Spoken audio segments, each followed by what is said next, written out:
नमस्कार जय जोहार आप मन के स्वागत है कि देखा तो कतका बड़े बड़े गेड़ी बनाए हैं। आज ला टोरे बर जाते हैं। आज पोला तिहार हवे और ला टोर के एकर पूजा पाठ करके रोटी पीठा दे के एला विसर्जन करही।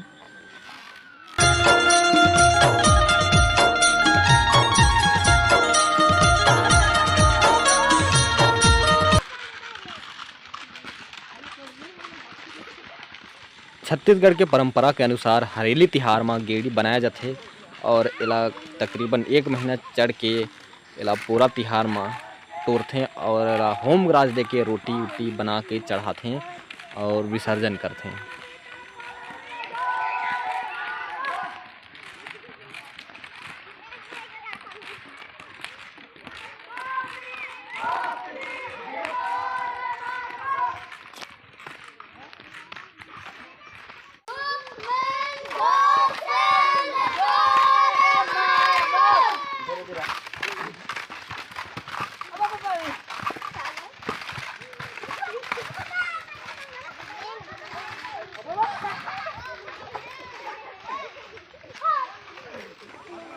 जबर ऊंच ऊंच गेड़ी बनाए हैं और बहुत अच्छा लगा था देख के।